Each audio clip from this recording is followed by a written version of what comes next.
right, hello, welcome to our Exam 2 review for Math 2414. So after each section, what I'm going to do is I'm going to go ahead and check the chat and see if you guys have any questions.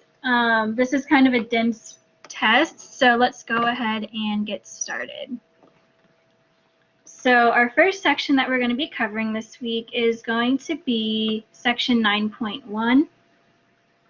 which is just going to be modeling an introduction of differential equations.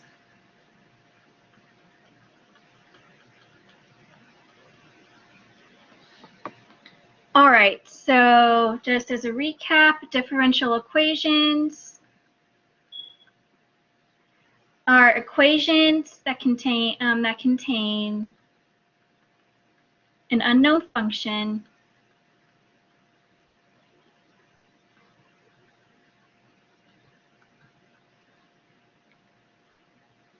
with at least one derivative.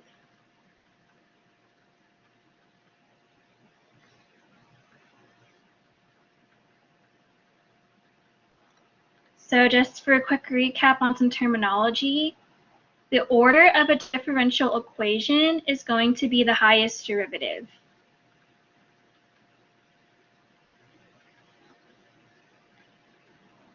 So if they gave us something that said like xy prime plus y squared y double prime equals 1, the order would be 2 because we have a second order right here and a first order, and then 2 is the bigger one, so therefore that'd be a second order. And then for these, our solutions are actually going to be new equations. So it's going to be an equation. Essentially, it's going to be an equation. Your solution is essentially going to be when your initial differential equation is satisfied when the solution y equals f of x and its derivatives are substituted back in.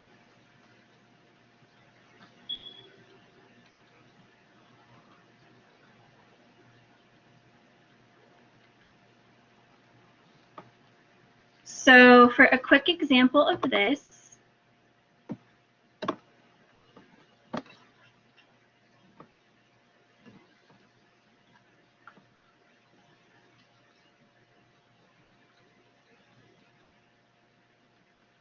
we are given the equation y prime is equal to xy cubed. So what we want to go ahead and do is we want to get all of our y's on one side and all of our x's on one side. So we're going to do y to the negative 3, y prime is equal to x. And in order to get rid of this y prime, what we can do is we can actually treat this as saying y prime is dy dx. We can move the dx to the other side to get us y to the negative 3 dy is equal to x dx. We can integrate both sides to get us negative 1/2 y to the negative 2 is equal to 1/2 x squared plus c. Now, we can actually go ahead and just stop right here. We have this plus c right here, which essentially means that this is our general solution. So therefore, that just means that we can plug in any plus c we want. It's kind of like back whenever we were first learning about integrals, how our plus c means that we can essentially have that function with any y-intercept. It's essentially the same concept. But let's say we want to actually be able to define c. Well, that is where initial value problems come in.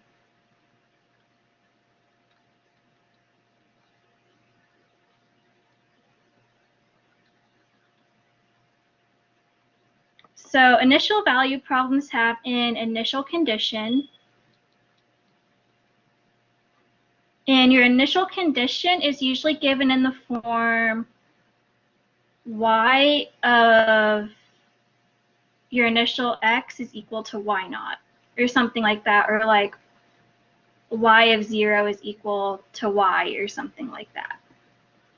So for this example, let's go ahead and say that our initial condition y of 0 is going to be 2. What we would do now is we can just go ahead and plug in our x's and our y's. So we know x is 0, y is 2. So therefore we can get negative 1/2 times y to the negative 2, so 1 over 2 squared is equal to 1/2 times 0 plus c.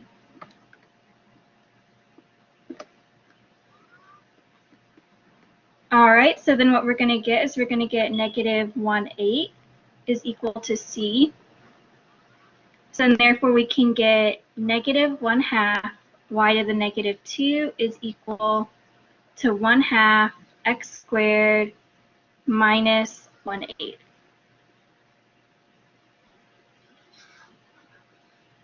And that's how we do initial value problems.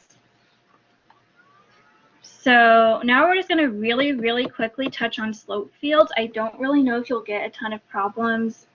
Wait, real quick before, is there any questions on that so far?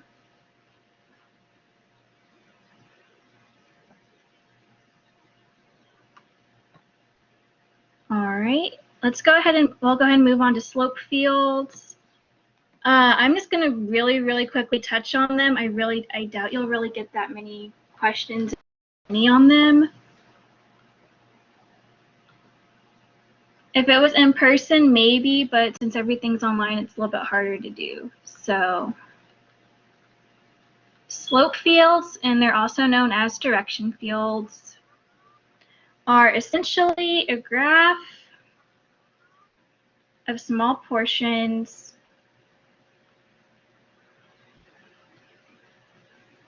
of tangent lines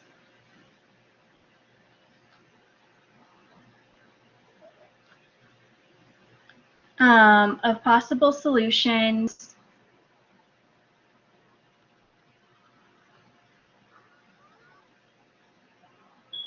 of differential equations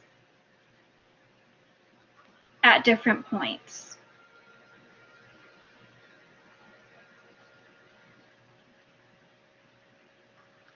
So yeah, essentially they're going to look a little something like, yeah, they're going to look like this.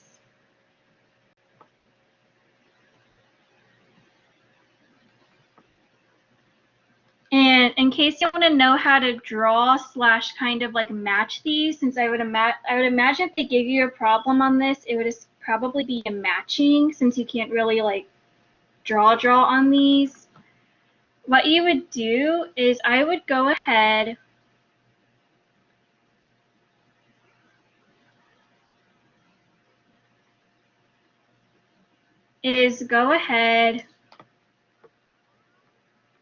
and pick some xy points,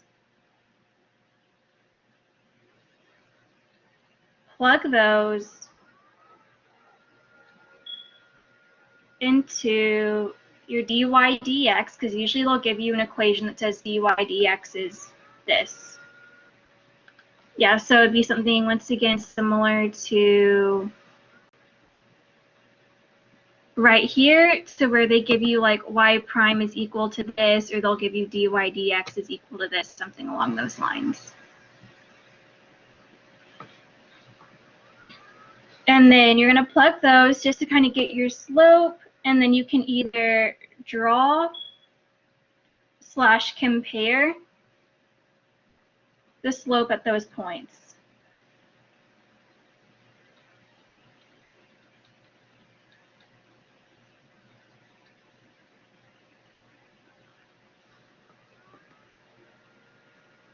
And then just an important thing, and an important piece of terminology that may come up is going to be equilibrium solutions.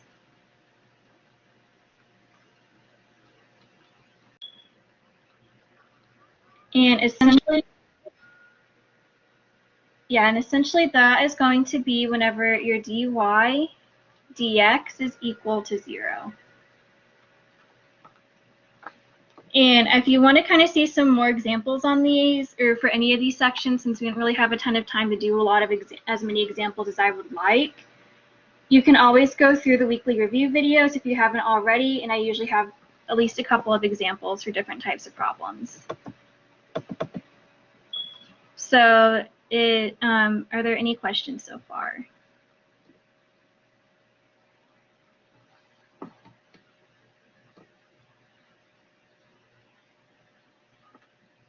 All right, so we're going to go ahead and move on to section 9.3, which is separable equations.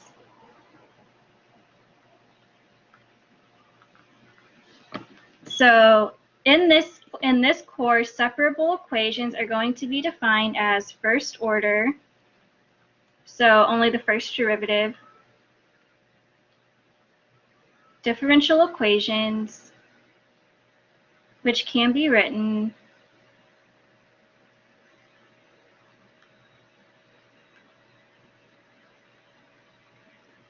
in the form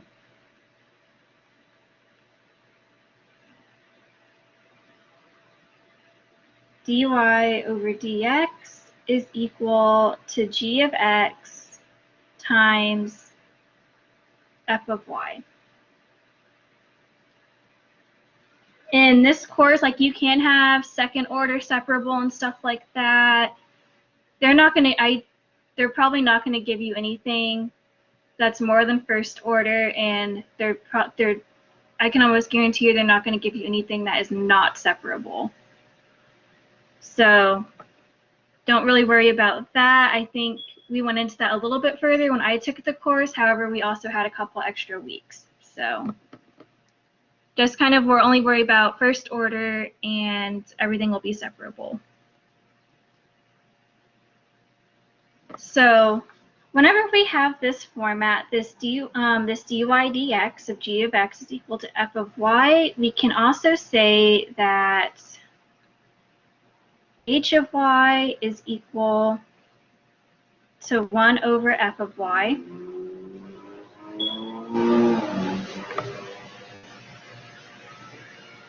So then we can rewrite this as saying that we have dy dx is equal to g of x over h of y.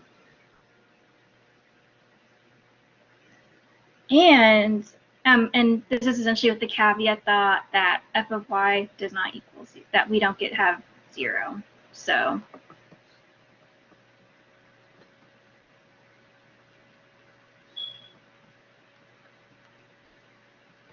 essentially a separable differential equation. So I kind of showed this a little bit earlier, but essentially how we can solve these is we can go ahead and move your y's and your x's to the same side to where we can get h of y dy is equal to g of x dx. And then in order to solve, we can just go ahead and integrate both sides. So this side, you're going to integrate everything with respect to y. Then on your right side, integrate with respect to x.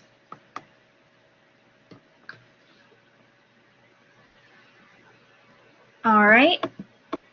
So now we're going to go ahead and do an example with this. In this one, we have y prime is equal to x squared plus 1.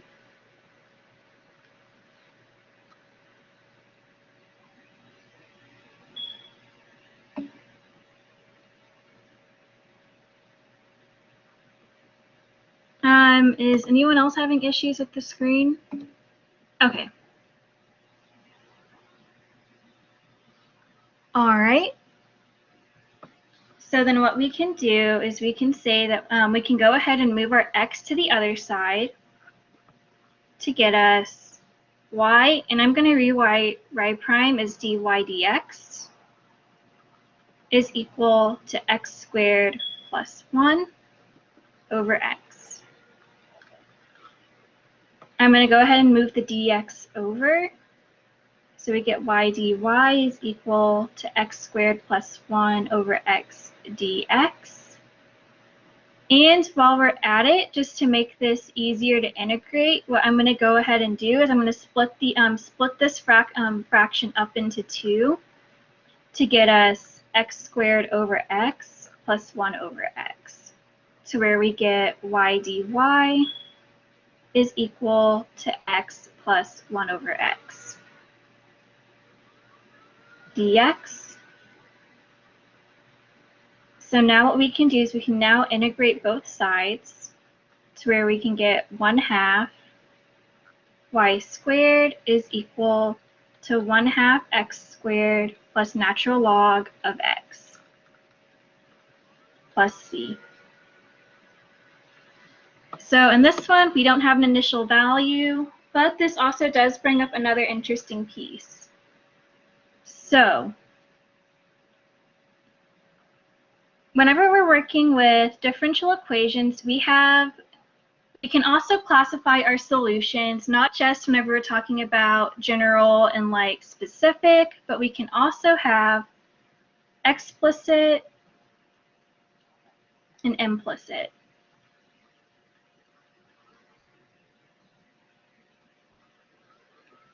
So your explicit is essentially going to be if you can just get y is equal to f of x.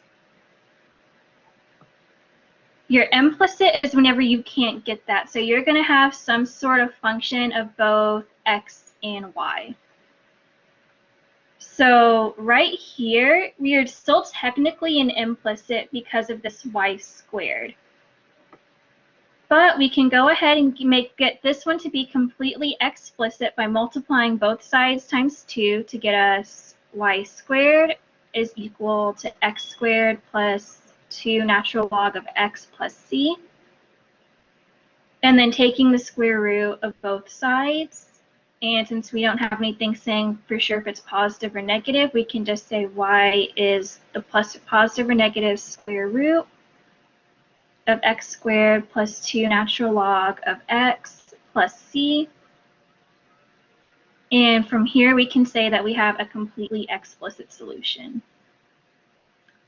I know looking at your review, they typically want you to go get it as explicit as you possibly can. So, but the main thing with that is just make sure to double check your algebra and just make sure you don't like accidentally go. Just make sure you double check all your algebra rules and make sure you don't accidentally go like further than like you were actually supposed to or something.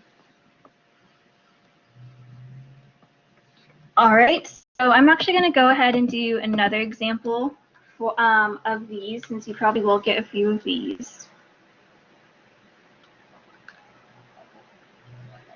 So in this one, we're going to have du over dt is equal to 2t plus secant squared of t over 2u.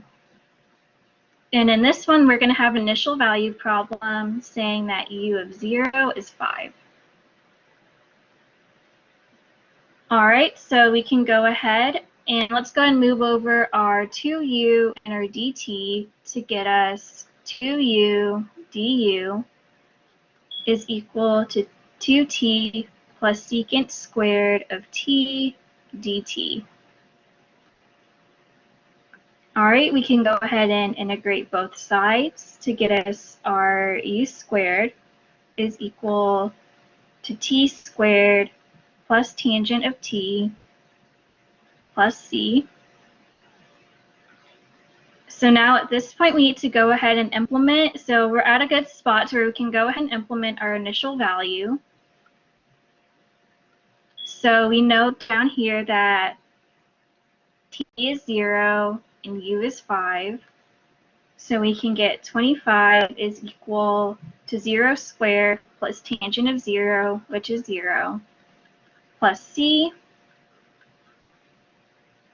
So now we have u squared is equal to t squared plus tangent of t plus 25.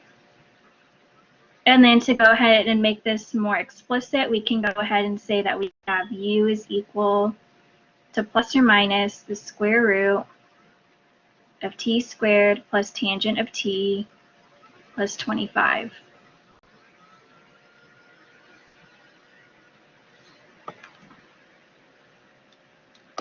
All right, does anyone have any questions over section 9.3? Oh, there we go. Yeah, you don't have to really manipulate the C. You just have to just double check and make sure if you have an initial value problem, then you have to go ahead and solve for your C.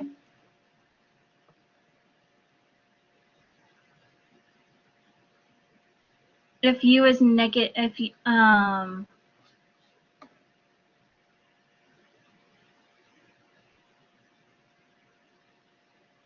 I would still go ahead and leave the plus or minus just as is. Like if they tell you specifically that like U is negative or U is positive,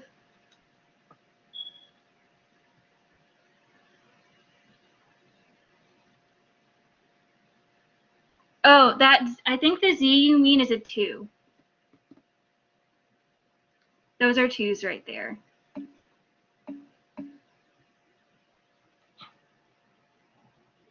However, yeah, so I would go and put plus or minus in case, unless they specifically say, hey, you're only looking at negative or you're only looking at positive. So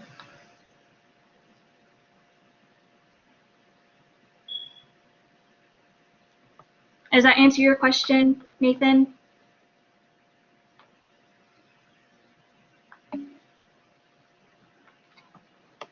All right.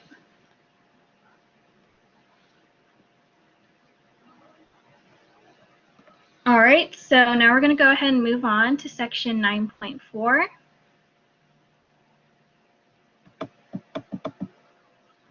Which is going to be models for population growth.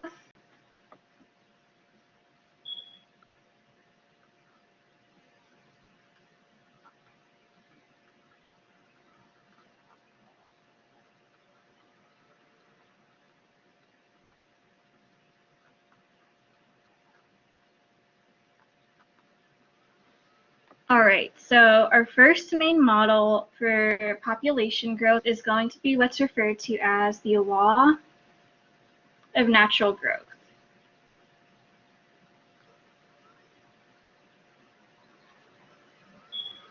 And essentially what the law of natural growth states is that your growth rate is proportional to your population. So it essentially states that dP over dt is equal to kp. And essentially what this one assumes is that our growth is just always going to exponentially grow no matter where we start. And if we go ahead and, solve the differential equation, we can get E of t is equal to our initial population times e to that same constant k times our time t. Now, this one is only used in completely ideal scenarios, or whenever our population is very small. This is actually a really good approximation. But the thing is, this just assumes that our growth just keeps growing and growing and growing and growing, and nothing will stop it.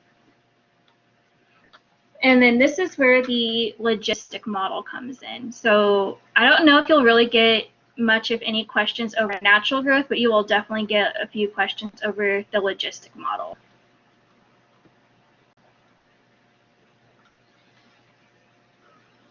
So the logistic model actually does solve that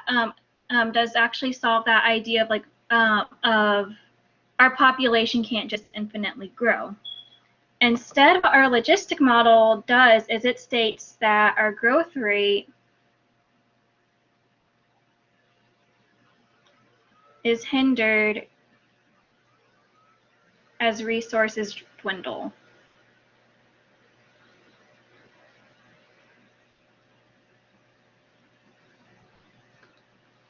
Because of course there's only a finite number of resources, and as competition gets, and then as your population grows, there could be less to go around. So therefore, what this model states is that your growth rate, your dp dt, and this is actually derived from our law of natural growth, is some constant kp times 1 minus p over m. And in this case, m is what is referred to as our carrying capacity. And that is essentially the largest possible population that you can have before your population has to, for the amount of resources that you have. If you get above your carrying capacity, your growth rate will actually be negative, because then you wouldn't have enough resources and then your population could start dying out. So if we actually look at what a slope field for this one would look like with all the every solution, this dotted line is going to be p equals m. And it's going to look a little something like this. So we're always, no matter where we start, we're always going to kind of end up approaching that m line. And if we're above, we're going to get back down below until we start getting back and approaching that carrying capacity. I can't talk today. And whenever you have a logistic model, you will actually have two equilibrium solutions. Your equilibrium solutions will be whenever p is equal to 0, which is kind of obvious. If you don't have a population, you can't grow. And when p is equal to m, because that's when everything is going to start leveling out. All right, so with that being said, if we went ahead and we solved this differential equation, we would get p of t is equal to m over 1 plus ae to the negative kt. And in this case, a is equal to m minus our initial population over our initial population. All right, so I'm going to go ahead and do an example for this one. So this one's actually going to be a three-parter. I'm just going to go and stop after each part. In this one, we have dp over dt is equal to 0.02p minus 0.0004 p squared. And p of 0 is equal to 40.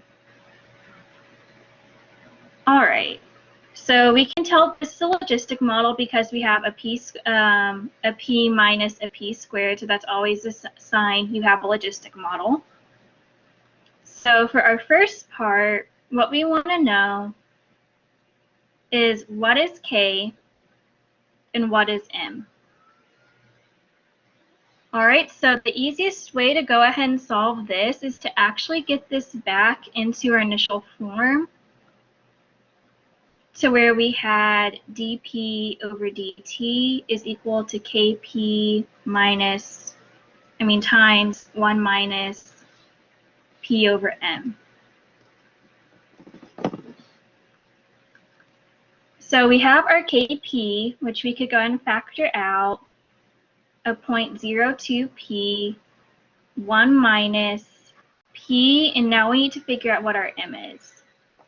So whenever we think about this, that k is going to go ahead and be distributed out to where we're going to get k over m is equal to whatever is right here. So in this case, we're going to get 0.02 because we're able to figure that out from just this point right here. Over m is equal to our 0.0004. And if we go ahead and solve this, m is actually going to be 50. So that gets us through part A. So now for part B,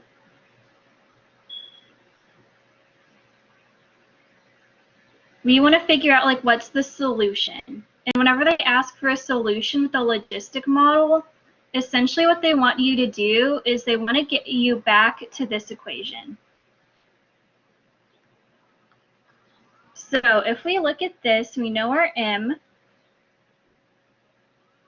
So we can say P of t is equal to, we know our M is going to be 50 over 1 plus, we don't know our A yet, E.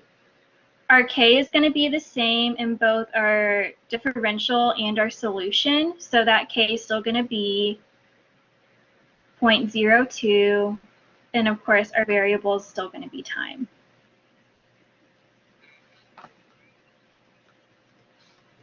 So A is pretty simple to find because, of course, we have our formula that states that A is equal to M minus our initial population over initial population. Therefore, we can say A is equal to 50 minus 40 over 40. So therefore, we get 10 over 40, so 1/4. Therefore, our solution will be P of t is equal to 50 over 1 plus 1/4 e to the negative 0.02 t.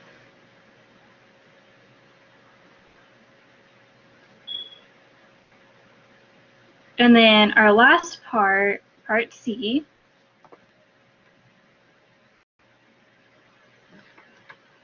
is saying what is our population after 10 weeks. So in this model, I forgot to mention at the beginning, this one is that our time is in weeks. Usually they will tell you like, this is our model in X time frame. So they'll tell you it's whether it's in years, weeks, months, whatever. So this one's pretty simple. All we have to do is just plug in 10 for our t in our population. So P of t is equal to 50 over 1 plus 1/4 e to the negative 0.02 times 10. And if you go ahead and plug that into a calculator, you're going to get approximately 41.5. But since, of course, we can't have a fraction of a population, what you're going to do is you're actually going to go ahead and round down to 41, since we haven't quite cleared that 42 yet. So that example should kind of show you kind of most of the potential ways they could ask a logistic problem. Does anyone have any questions over 9.4?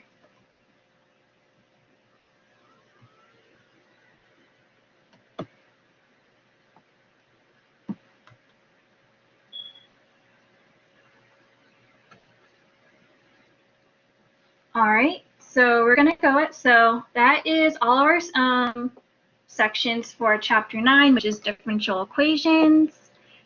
Now we're going to go ahead and move on to chapter 10. So our first section for chapter 10 is going to be parametric curves.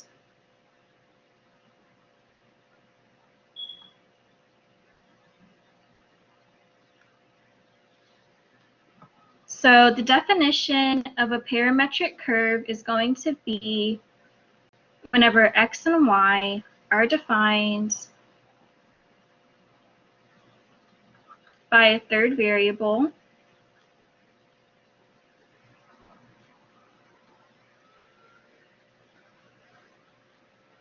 and that third variable can also be called a parameter.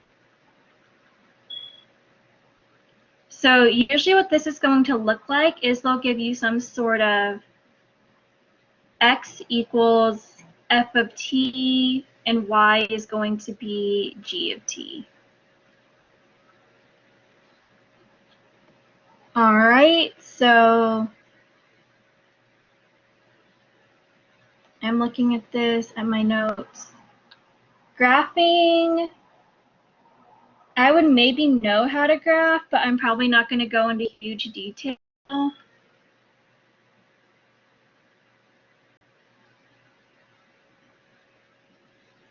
What I would just do for this, just kind of just to know the steps, is you're first going to build a table of your t, x, and y. Plot your points, but make sure you do it in order of t. So like, for example, you're going to go t equals 0, t equals 1, t equals 2. You want it to be in order. That way, first of all, it's easier to go ahead and do step 3 and to connect. And also you need it for step 4. That way you can see what direction you're going in, and you'll draw your arrows indicating that.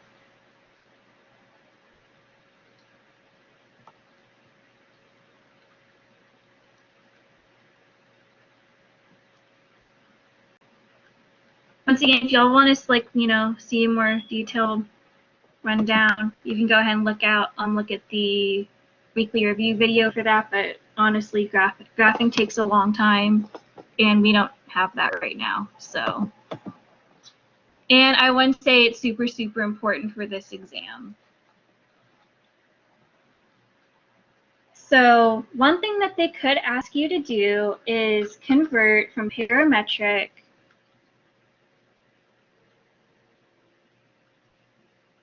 to Cartesian. So there's a couple ways we could do this. The first method is going to be find a specific pattern, but there's actually really only one that I think they've gone over in the course, which is going to be the one for a circle. So for a circle, if you get x is equal to some h plus some r cosine of theta, cosine of t, and y is k plus r sine of t. If you get those together, you know that's a circle, and then that will go to x minus h squared plus y minus k squared equals r squared. But that's really the only instance you'll really see that. See like an easy, obvious pattern. The other way you can do this is to go ahead and solve for t in one equation and plug that into the other.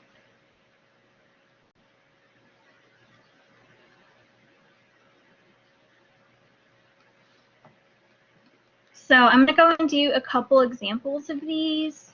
So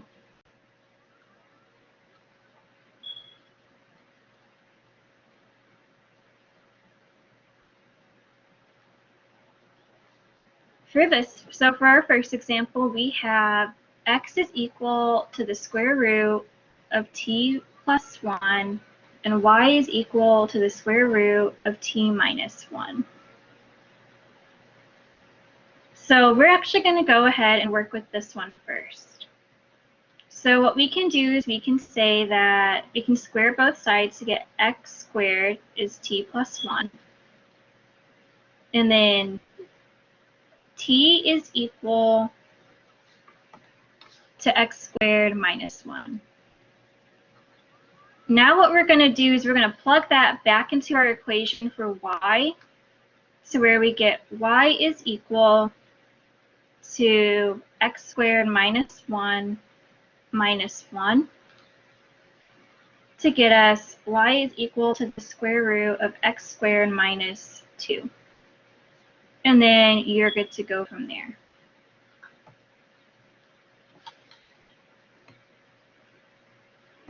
All right, so let's go ahead and try another one. This one's actually a little different, but it's kind of the same theory.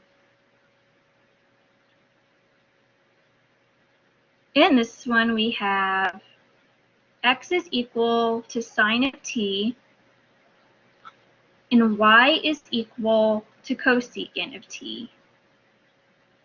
So if you look at these, if we solve straight for t, that's not really going to be that helpful because then we're having to deal with these inverse trig functions, and that's just not going to be very pleasant. But what we can also see, though, is that we have a sine and a cosine. And of course,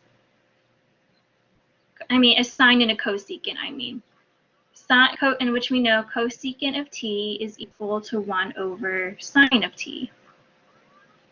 So what we can do is we can actually go ahead and we can take this equation right here, and we're going to do 1 over the whole thing, 1 over each side to get us 1 over x is equal to 1 over sine of x, or sine of t. And then we know since that 1 over sine of t is cosecant, we can go 1 over x is equal to cosecant of t, which we know is equal to y. So therefore, 1 over x is equal to y, or you can leave it like that, or depending on how they want you to format it, xy is equal to 1. Either way is just as valid. It just kind of depends on what your prof wants. So does anyone have any questions over section 10.1?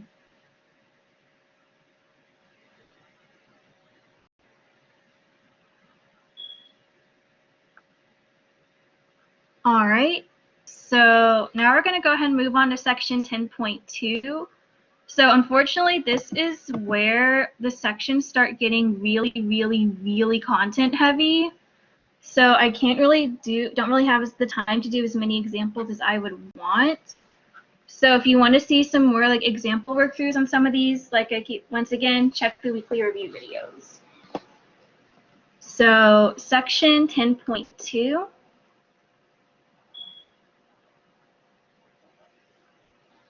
is going to be calculus with parametric curves.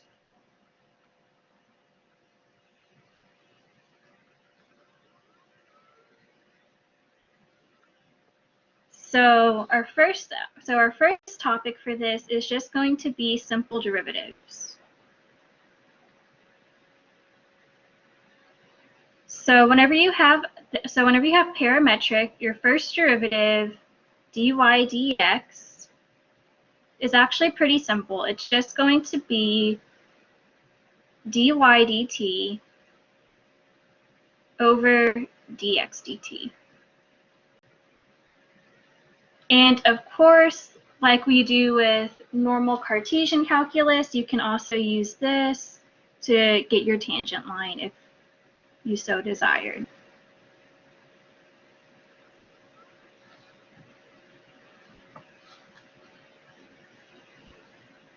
So now let's go ahead and move on to second derivatives. Second derivatives are slightly more on paper they don't look as bad, but in practice they are a little more complicated to solve. So in this, what we're going to do is we get the derivative with respect to t of your first derivative. So d over dt of dy over dx over dx over dt. So my big tip, especially when you're working with your second derivatives, is just be really, really careful with your algebra, because especially since we have a bunch of fractions involved in this now, it can get kind of messy to work with. So just pay extra close attention to that. And of course, the main application for this would be concavity.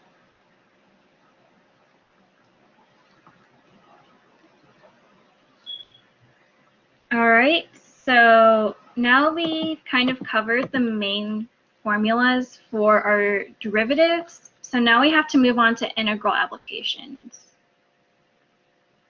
So our first one is going to be area. So this one states that our area of our curve is equal to the integral from alpha to beta of our g of t times f prime of t dt. And this is whenever x is equal to f of t, y is equal to g of t, and alpha and beta are our bounds of t.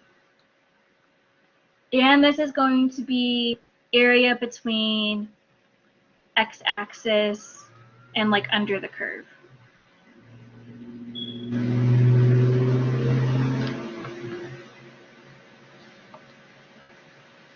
So our next application is going to be with arc length.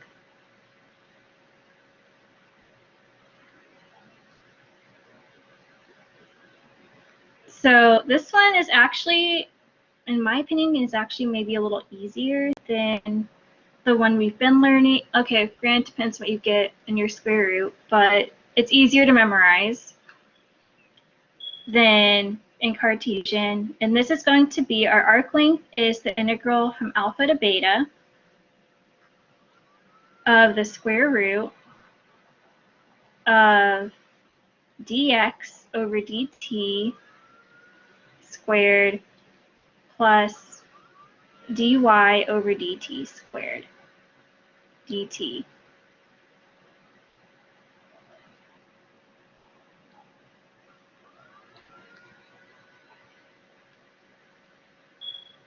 And then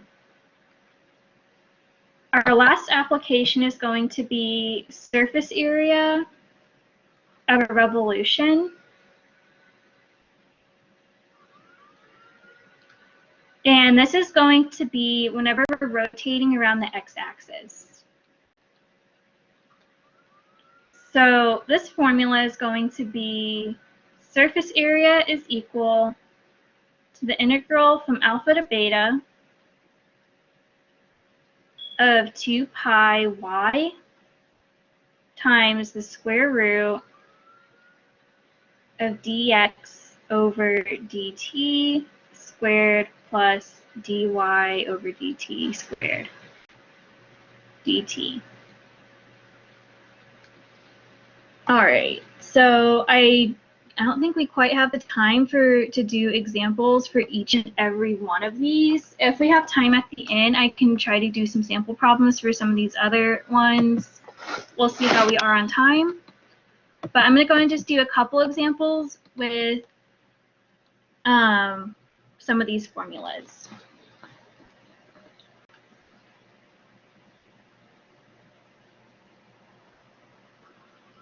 All right, so the first example is going to be find the points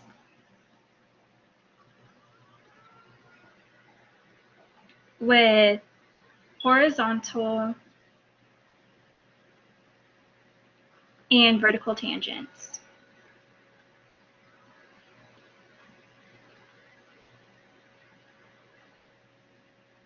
And our given equations are x is equal to t cubed minus 2t, and y is equal to t squared minus 3.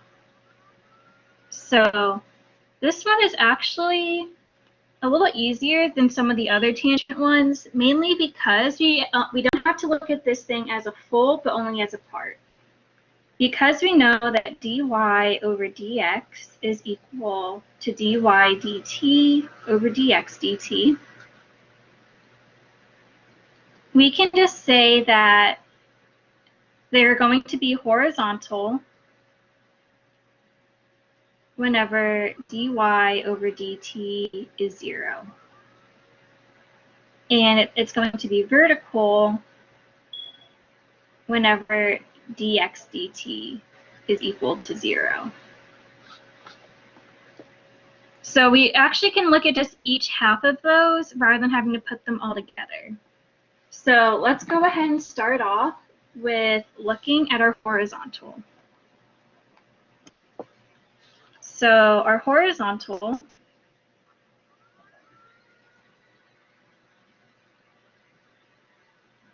is going to be whenever our dy is equal to 0. So therefore, we have y is t squared minus 3. Therefore, dy dt is equal to 2t. And that's going to be 0 whenever t is equal to 0. So then what we can do is we can now plug this in to our x of t and our y of t. So x of 0 is equal to 0 minus 0. And y of 0 is 0 minus 3. Therefore, the point whenever we have a horizontal tangent line will be at 0, 3. So now on to vertical.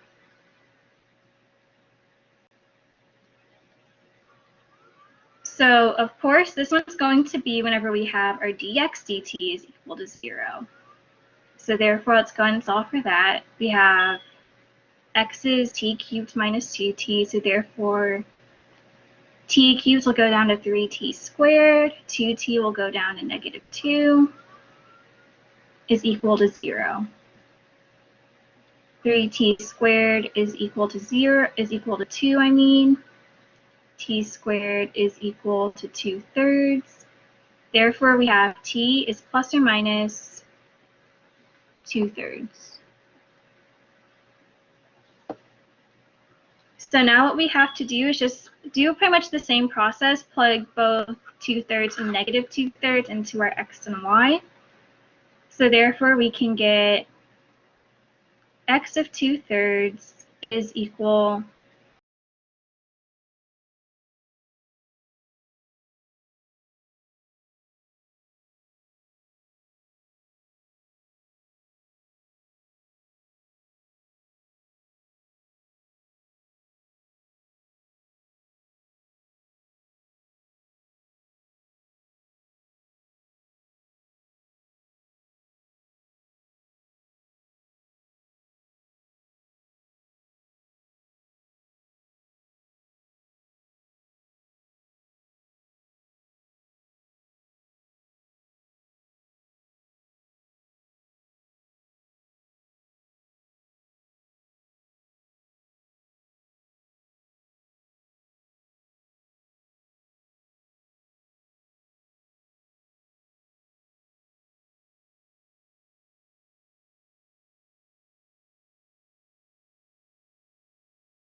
Okay, my internet went out for a minute, so sorry about that.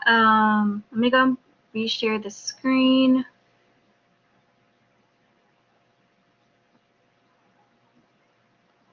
Do you guys remember where I cut off?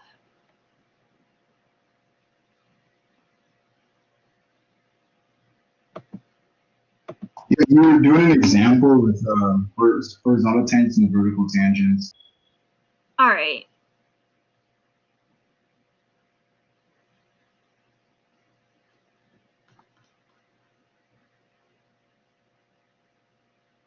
All right, so what of this does not look familiar?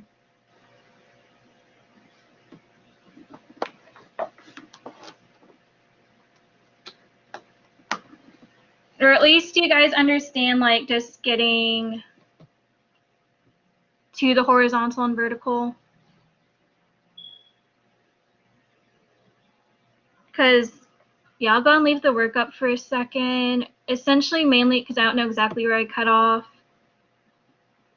Essentially, You cut off when you found that like t squared equals 2/3.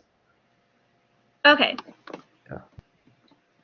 So essentially at that point, what I did was once I got t is equal to plus or minus 2/3 over here from our dx over dt, I essentially went ahead and did the same process, plugged everything, found our x and y, our x of 2/3, y of 2/3, x of negative 2/3, y of negative 2/3, and ended up with these points. Just for the TLDR, this should be uploaded onto YouTube if you want to go ahead and just look through the work, but I mean, it's essentially the same process that we just did with our horizontal tangent.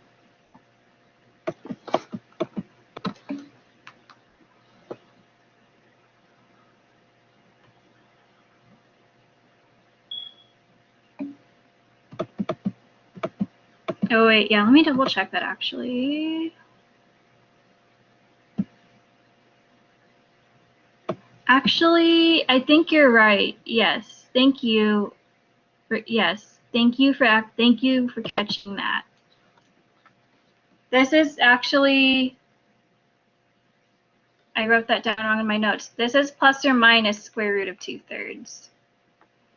So yeah, we're just gonna cross that out. If y'all want to solve that on your own time, feel free to. But yeah, this is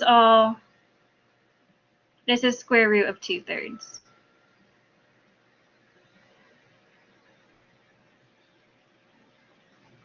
for all of this. So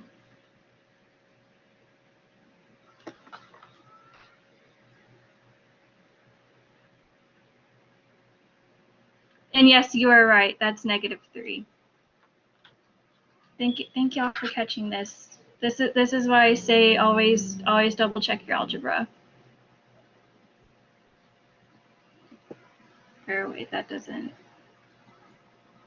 There we go.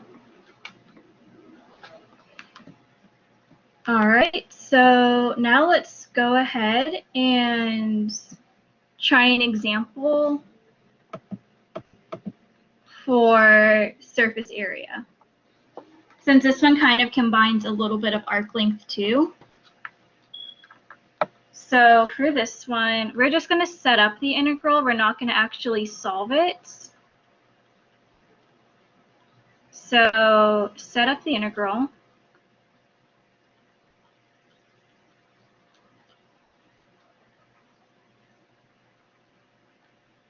To find the surface area. And we have x is equal to t sine of t, and y is equal to t cosine of t. And 0 is less than or equal to t, which is less than or equal to 2 pi. All right, so for this one, we're going to set up our bound so we know our surface area. And this is around our x-axis. So we know our alpha is going to be 0 and our beta is going to be pi over 2.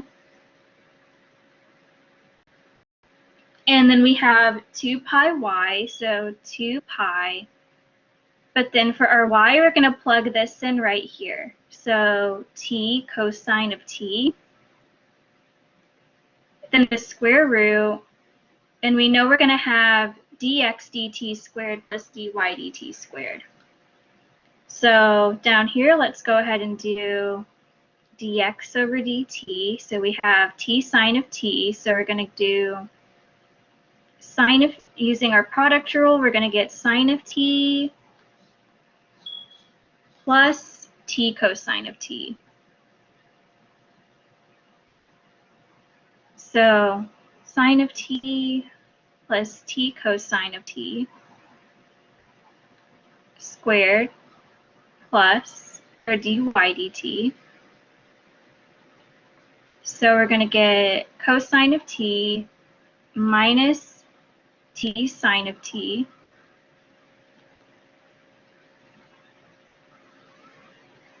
and square all of that.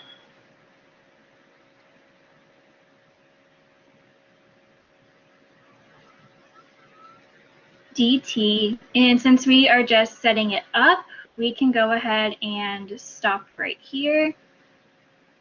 And of course, we also remember that this little section right here, that will just be, that is essentially the equivalent of our arc length.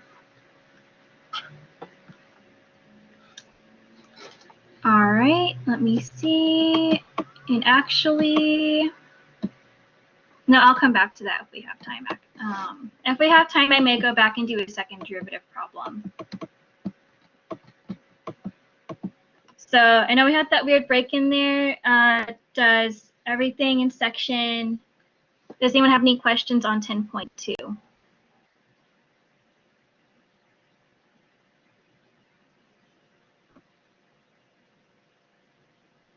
All right, yeah, 10.2, that one's mostly just a lot of just plug and chug. All right, so now let's go ahead and move on to our section 10.3, which are polar coordinates.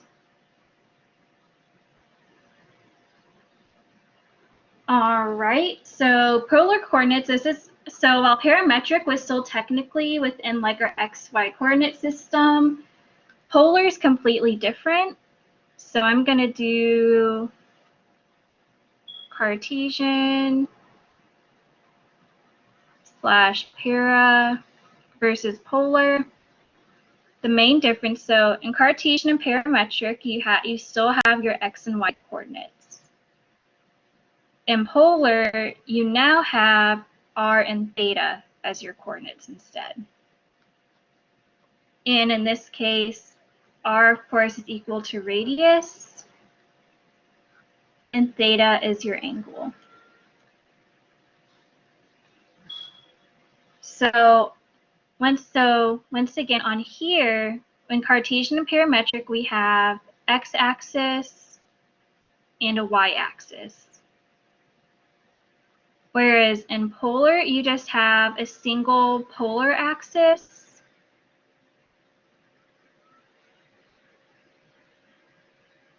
And it's essentially just going to just be a straight line out like that. So think of it as like it kind of looks like your positive x-axis. And lastly, with the and then this mainly applies to Cartesian, you can get y equals f of x or x equals g of y. In polar, your functions are going to be r is equal to f of theta.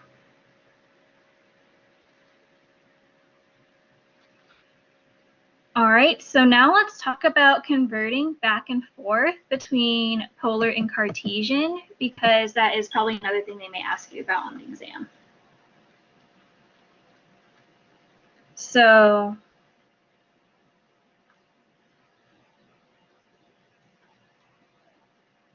now with whenever we did parametric, I mean, you can go from parametric to Cartesian, but you can't really go to Cartesian to parametric. But you can interconvert between polar and Cartesian. So the first thing you want to do is your polar axis is essentially going to be your positive x-axis.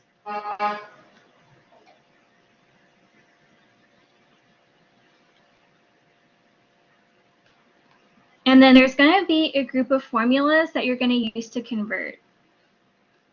So you're going to have x is equal to r cosine of theta, and y is equal to r sine of theta.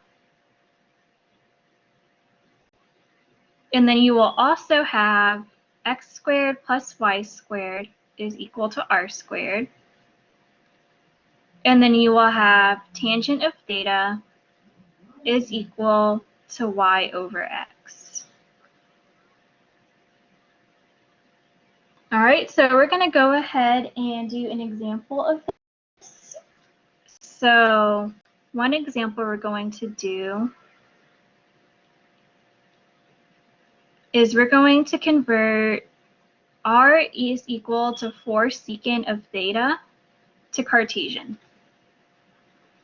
So if we look at these, we don't quite match any of these just yet, but what we can do is we can go ahead and we can play with this equation to see if we can get something here.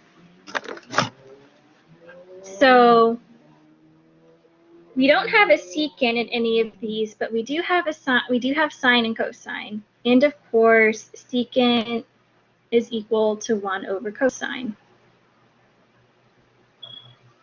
So what we can do is we can rewrite this as r is equal to 4 over cosine of theta.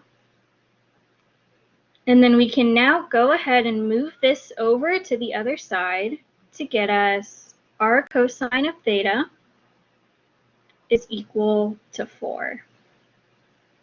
And we do have an r cosine of theta right up here, so therefore we can just say x is equal to 4.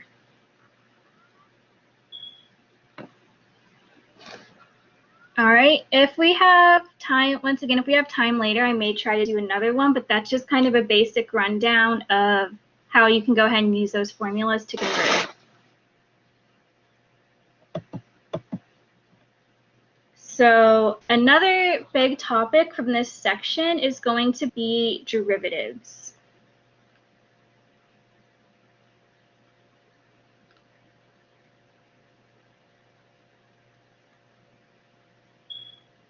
All right, so whenever you do derivatives in Polar, it is actually going to be derived from like a mix of parametric and like what we also know about Polar, just fun facts. So your dy dx is going to be equal to dy over d theta over dx over d theta. And then what that's going to be equal to is, but since we're in r and theta and not x and y and theta, what this will actually be is dr over d theta sine of theta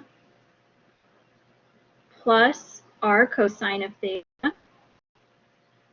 over dr d theta cosine of theta minus r sine of theta. All right, so we're going to go ahead and do an example with this as well, since it's probably another type of problem you'll see on the exam.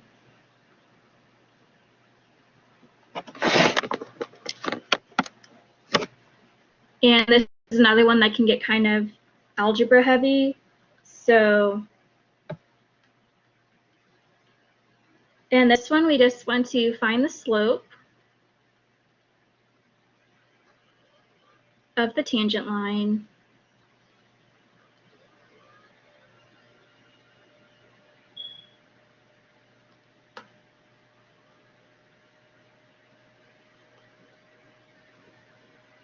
at, r equals 2 cosine of theta at theta equals pi over 3. All right, so we have our r, we need to find our dr d theta. So dr d theta is pretty simple. That one's just going to be -2 sine of theta. So now we just have to go ahead and plug that back into this equation we have up here. So let me go and switch colors for this. All right, so we're going to have dr d theta, so -2 sine of theta times sine of theta, plus our r, which is going to be our 2 cosine of theta, times cosine of theta,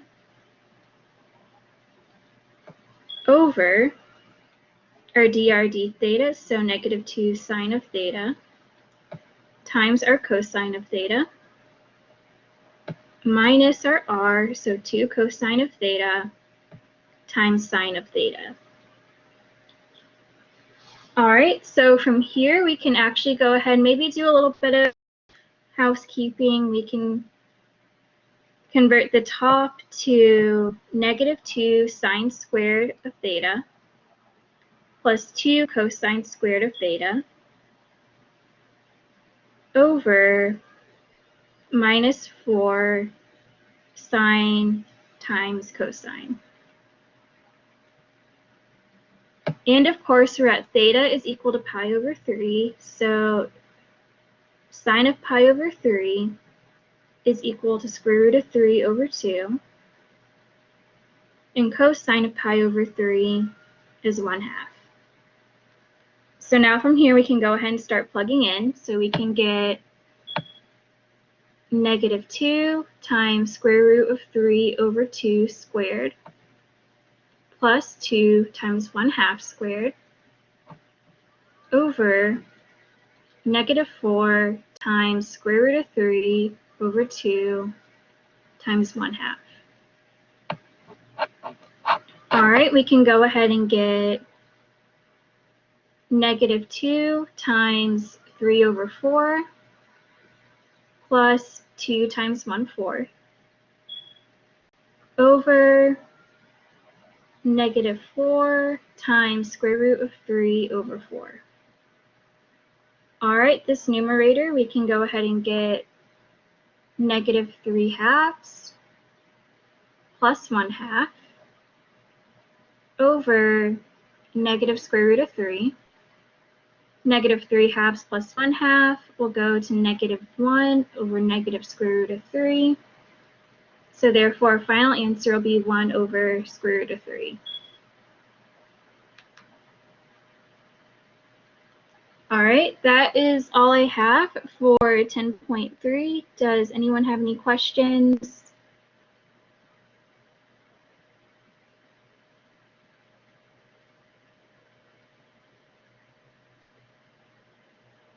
All right, so now let's do section 10.4.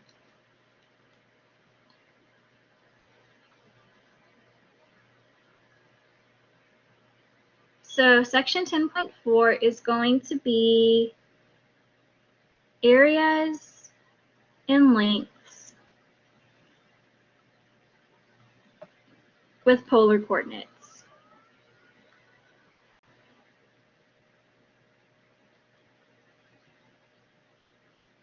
All right. So our formula for area is actually pretty simple. It's just going to be area is equal to the integral from a to b of 1/2 r squared theta, where a and b are our bounds for theta.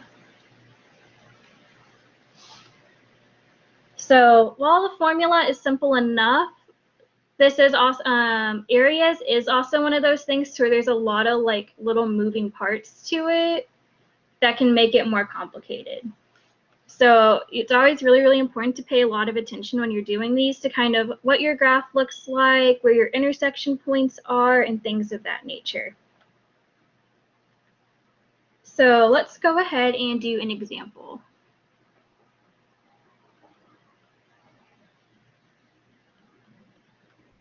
In this example, we want to,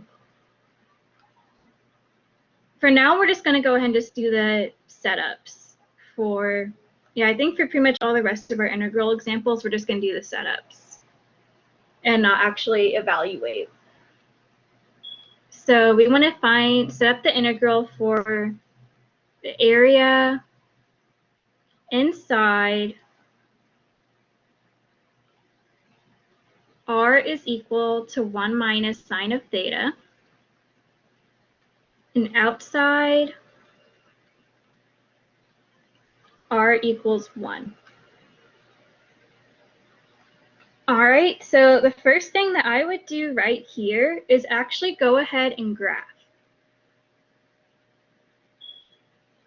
So it would be actually a good thing to, I don't know if we'll give you graphs of these on your exam or not, but what I would do is still maybe look at your the main polar curves you'll see, which are going to be, of course, circles, cardioids, and limicins are probably going to be the ones you're most likely to see. So I would kind of just look at the the formulas for those and just be like, okay, what's the format going to look like? That way, if you need to, you can graph them.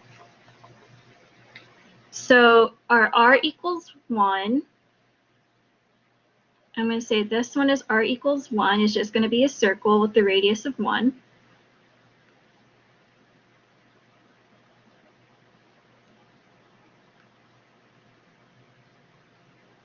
And then our r equals 1 minus sine of theta, I believe, is going to be a cardioid. And it's going to look a little something like this.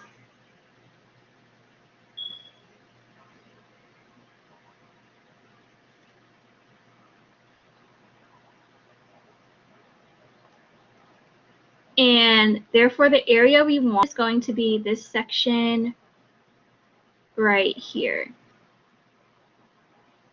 All right, so our first key that we need to do is figure out what our intersection points are. So our first step is going to be to go ahead and set our r's equal to each other. So therefore, we're going to get 1 is equal to 1 minus sine of theta.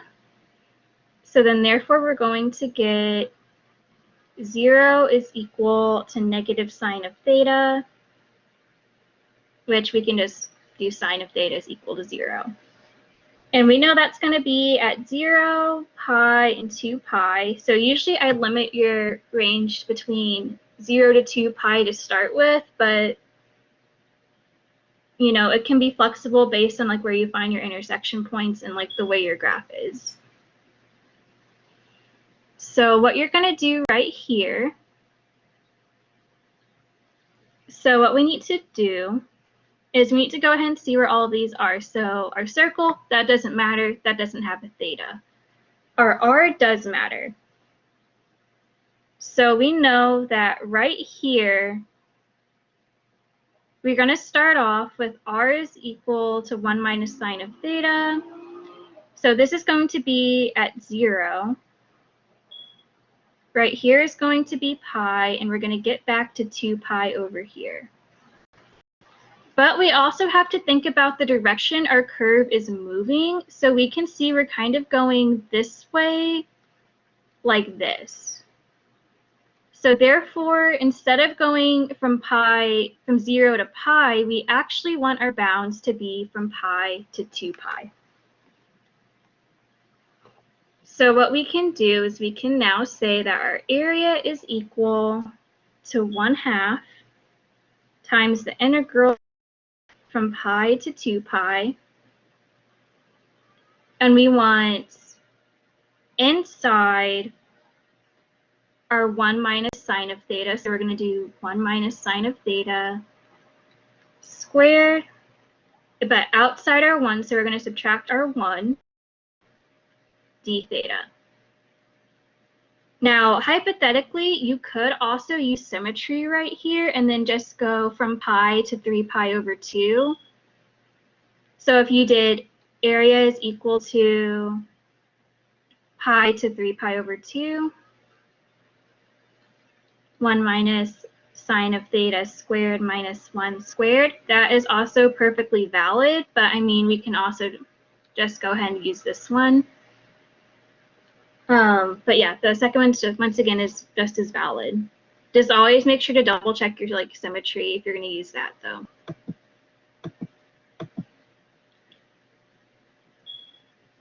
All right, so I'm going to go ahead and do another one.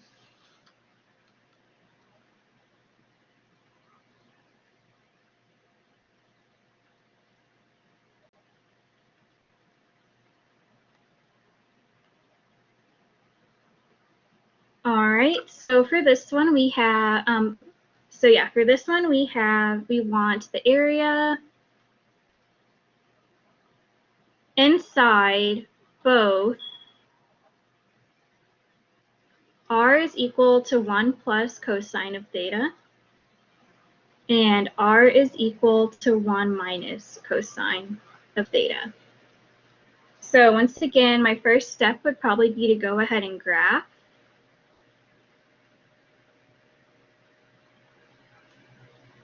So what you're going to get for this one is you're going to go ahead and actually get this.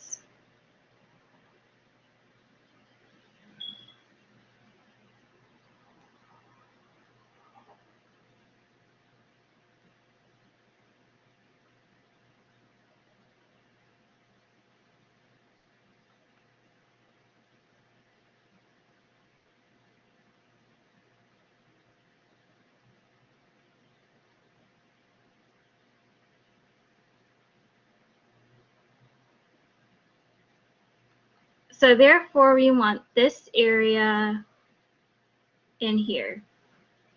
So the first thing we can do is we can see where these are going to go ahead and intersect. So we can get 1 plus cosine of theta is equal to 1 minus cosine of theta. Then we can get 0 is equal to 2 cosine of theta. Cosine of theta is equal to 0. So therefore, intersections could be at theta is equal to pi over 2 and 3 pi over 2. But we also have to think about whenever these curves are going to go ahead and actually hit the pole and the origin right here in the center. So that's once again another big reason why you want to know what your graph looks like, because that can also affect the way this is going to look. So our r is equal to 1 plus cosine of theta will hit the pole at theta equals pi. And at r is equal to 1 minus cosine of theta, that will hit the pole at theta is equal to 0. So what we can do is we can actually go ahead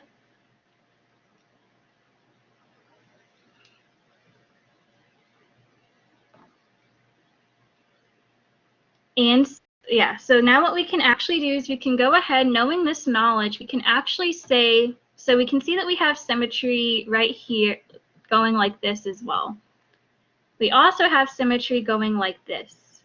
So what we can do is we can actually go ahead and then just take a piece from right here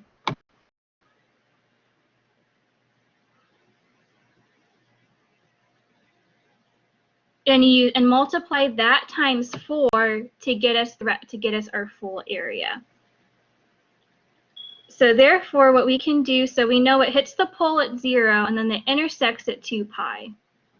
So therefore, what we can do is we can say that our area is 4 times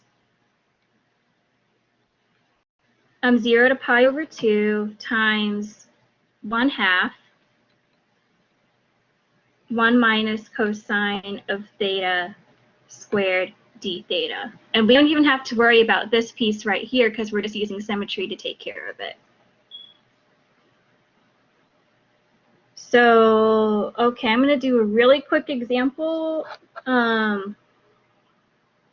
Just like a really quick thing for arc length, because I don't think you'll really see any examples on that. And then we can move on to chapter 11. So arc length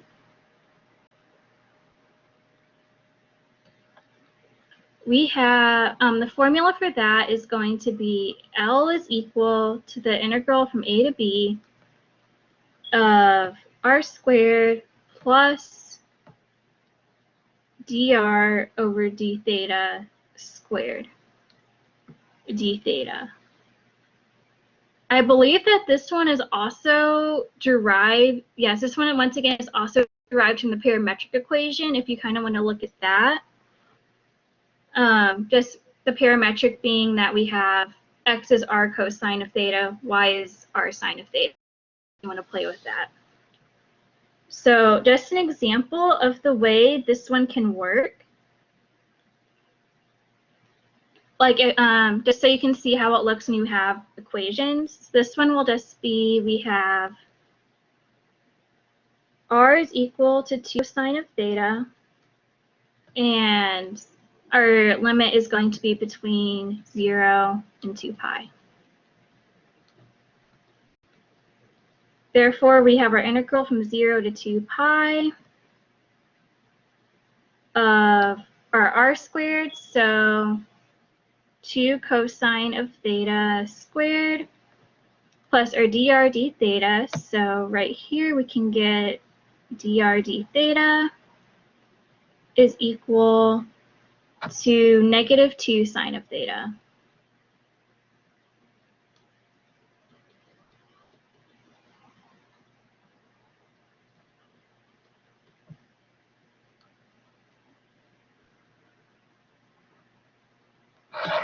All right, so that's all I have for chapter 10. Does anyone have any questions?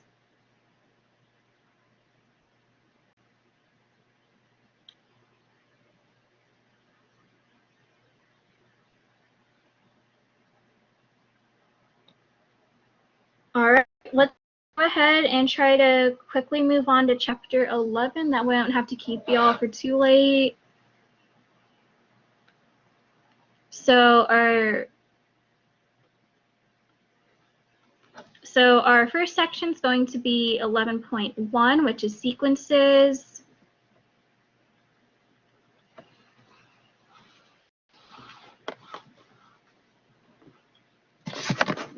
So essentially the definition of a sequence is just going to be a list of numbers with a defined order.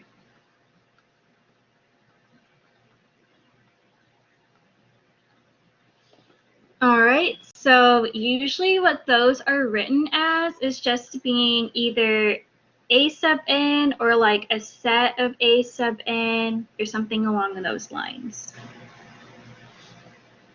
And then another important thing for sequences is that they can be written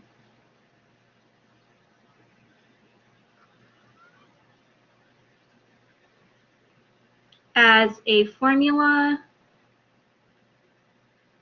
for the nth term.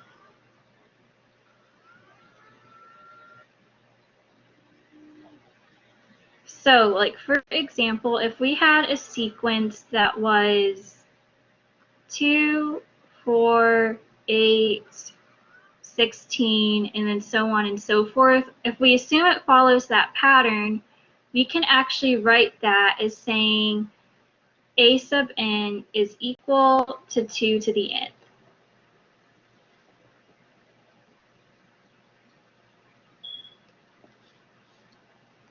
So sequences, so whenever we talked about improper integrals early in the semester, we talked about the idea of things being convergent and divergent. And that's going to come into a huge play in chapter 11. So sequences can also be classified as convergent and divergent. So a sequence is convergent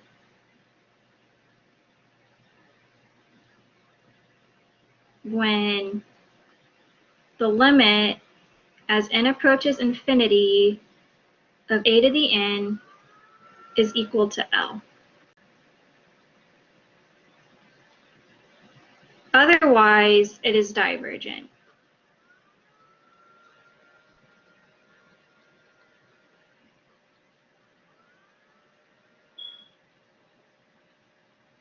So once again, that's pretty similar to the concept when we talked about improper integrals. If it had a limit, it was convergent. If it didn't, it was divergent.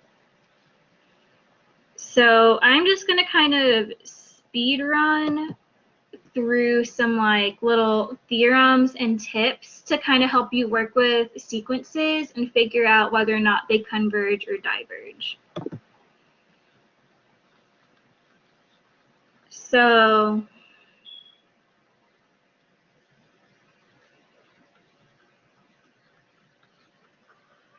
the first thing that you can take advantage of is that the limit laws work the same.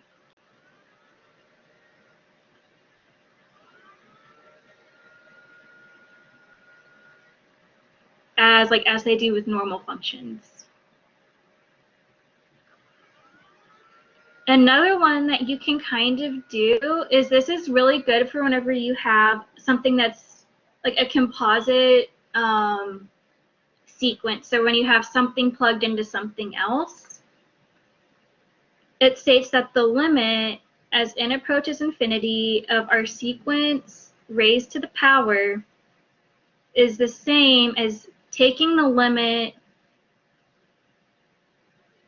as n approaches infinity of the sequence just by itself and then raising it to a power. And that can also apply to other composite functions as well. So like I know in the weekly review, I believed I had one where we had a natural log function and you couldn't solve it when it was like the full thing, but you could solve for the inside and then plug that in and then get your actual limit. And the main caveat for this piece is that p is greater than 0, has to be greater than 0, and so does your sequence. Squeeze theorem, which we talked about a long time ago, also works the same. So if you have a sequence that you know is in between two other ones that you for sure know are convergent or divergent, then that can let you go ahead and figure out, use deductive reasoning to figure that out. If you have oscillating functions, so by oscillating I mean ones that switch back and forth between positive and negative terms. This is another theorem to help you determine if it's convergent or divergent. So if you take the if your limit as n approaches infinity of the absolute value of a function equals 0, then the limit of the function itself will be 0 as well.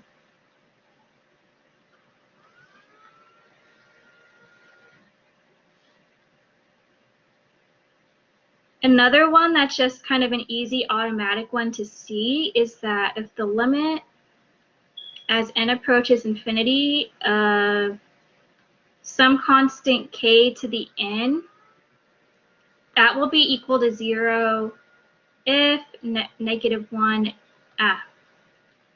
if k is in between -1 and 1, but not equal to.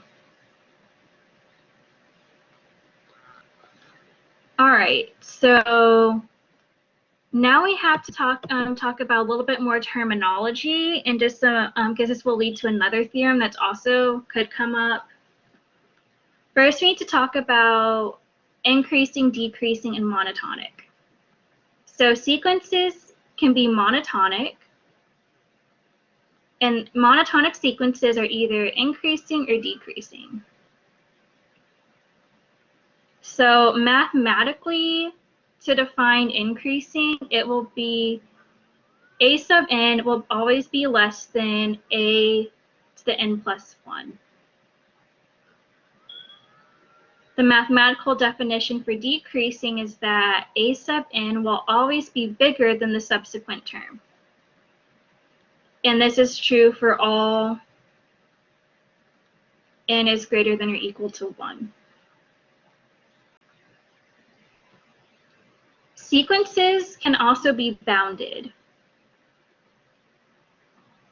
So it can be bounded above, and what that means is that no matter what term you're at, your sequence will be less than some constant number m. It can also be bounded below.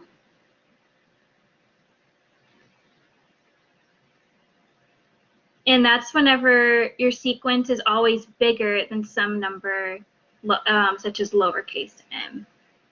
And once again, both of these are valid for n is greater than or equal to 1. And then, therefore, like a sequence, a bounded, like a true bounded sequence is bound above and below. And that brings us to the last theorem that's really important when you're working with sequences, is that every bounded monotonic sequence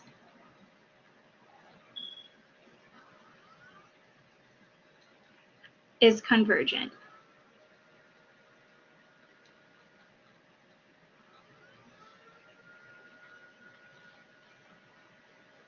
All right, so I'm going to go ahead and move on to series.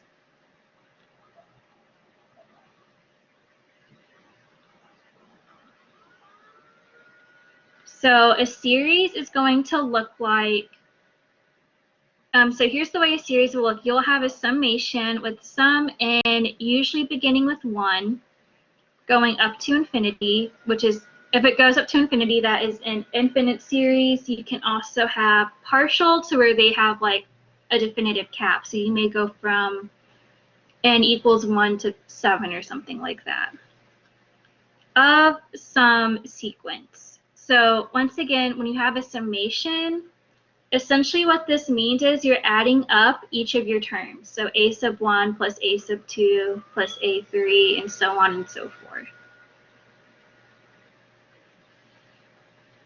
So series can also be convergent or divergent. So a series is convergent whenever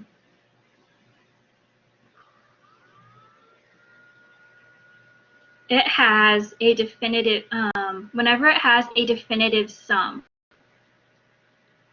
So if the sum goes to infinity, it's divergent. But if it's like a finite sum, it's convergent. So whenever we're talking about series, there is actually one really important type of series that we talk about in this section, and that is called a geometric series.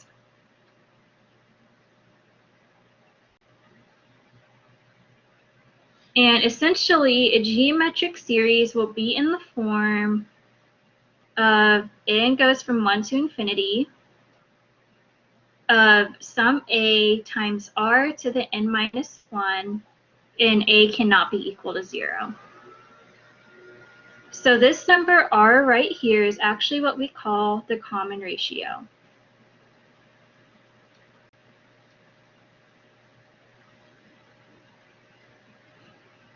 And this is a quick way to see if your series is convergent or if a geometric series is convergent or divergent, because if the absolute value of r is less than 1, it's automatically convergent.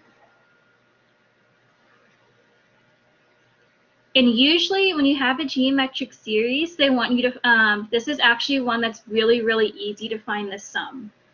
So what they'll actually, so the formula for that will be your sum of a geometric series is equal to your constant a over 1 minus r.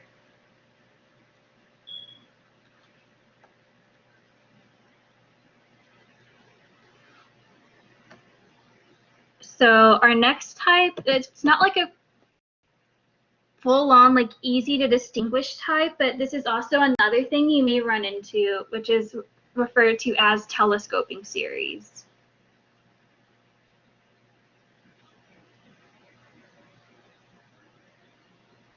So telescoping series don't just have like an easy, obvious format the way that geometric series do.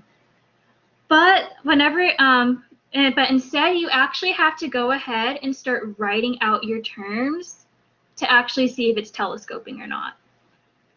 So whenever you get a telescoping series, you make it something such as, if you write out each of your terms, you'll get a plus b minus b plus c plus c plus d minus d plus e, or you make it something like a minus b plus b minus c plus c minus d plus d minus e.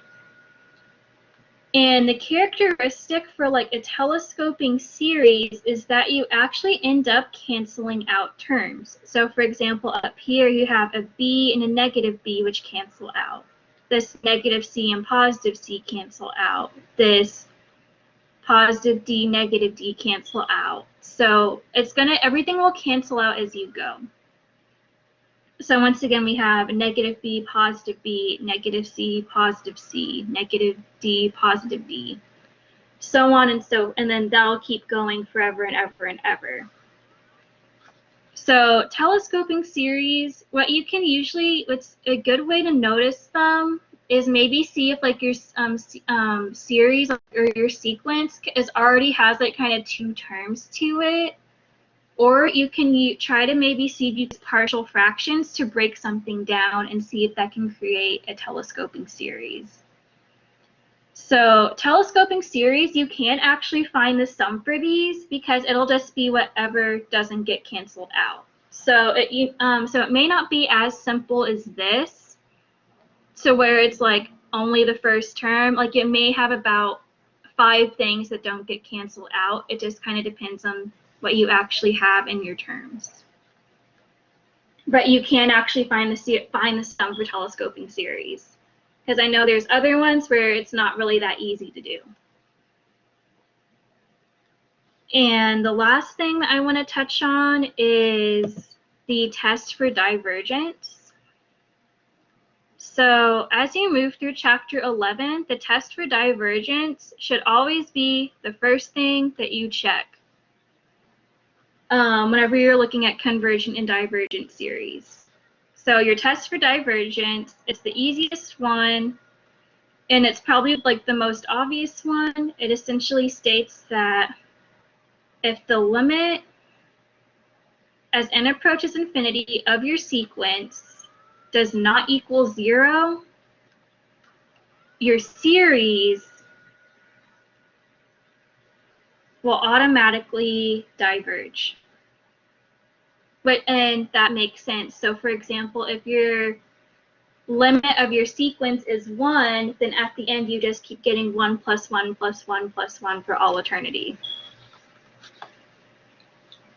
So that's what I have for sections 11.1 and 11.2. Does anyone have any questions before we move on? I got one question. For the telescoping series, when you say like you list out the numbers and whatever cancels out, so the things that don't cancel out, is that just the limit? Is that just the sum, or do you have to do anything else with that? So like, Yes. Oh, so are you asking that like when you have a telescoping, whatever doesn't cancel out, is that the sum? yeah. Yes, that will just be the sum. Whatever doesn't cancel out is your sum. Okay. So sometimes, yeah. So for in that example, like A would be, in those examples, A would be your sum.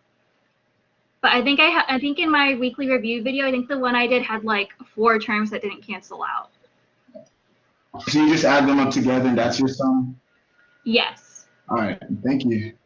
Oh yeah, no problem.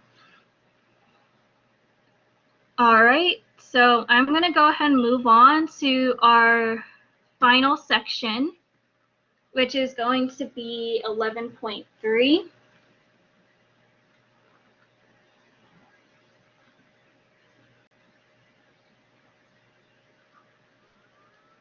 which is our integral test.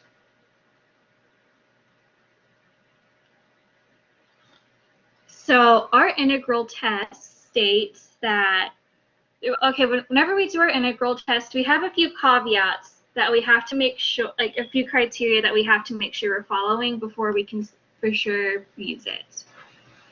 So your initial checklist has to be that f is continuous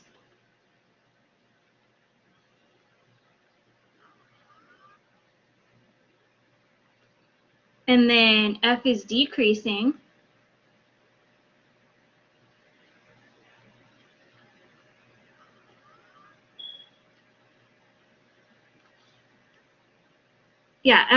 it's just f is continuous and f is decreasing, and essentially what we're saying is we're converting our sequence into a function of f. So that's essentially the basis for our integral test, and we have to make sure we're continuous and we're decreasing. So what we state that, so essentially what this states is that your series from n equals 1 to infinity is convergent if and only if the improper integral of your f of x is convergent as well. And then if it is divergent, your series is divergent.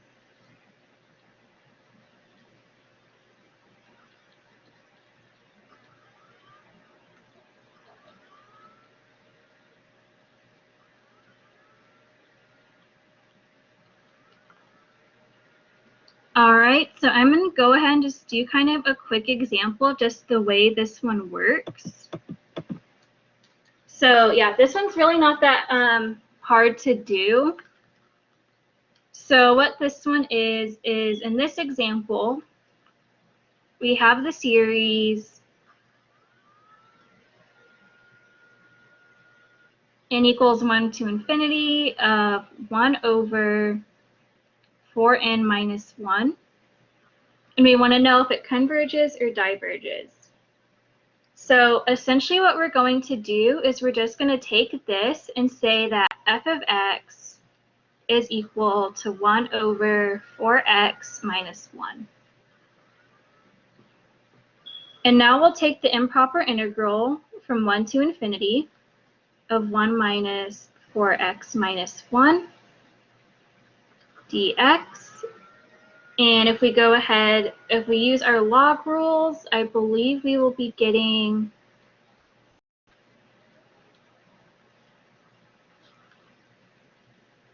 the natural log of 4x minus 1/4 natural log of 4x minus 1.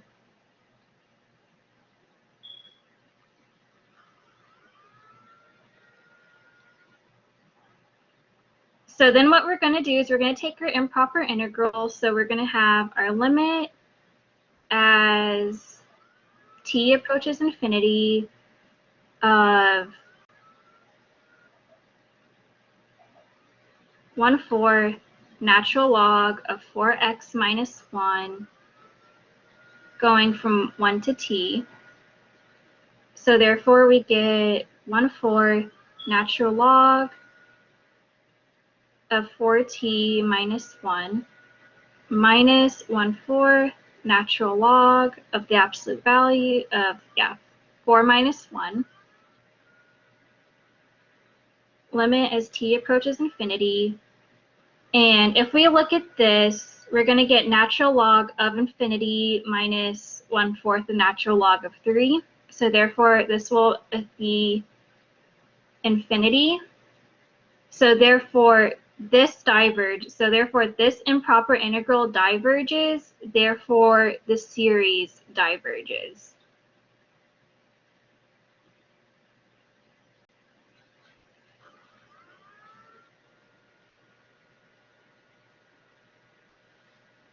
So the last thing I want to touch on for this section is going to be P-series. P-series are also a really, really simple one to do.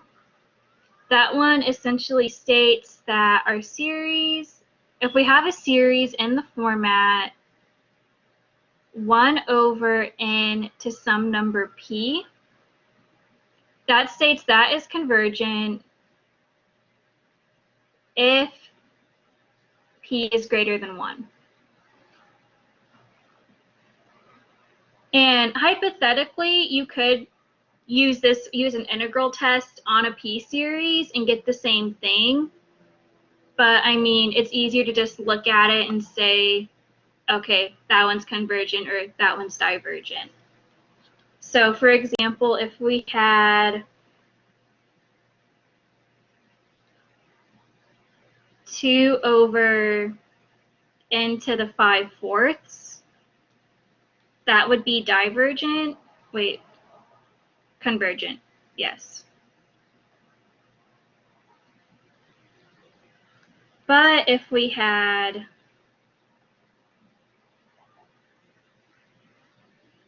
2 over n to the 4/5, that one would be divergent.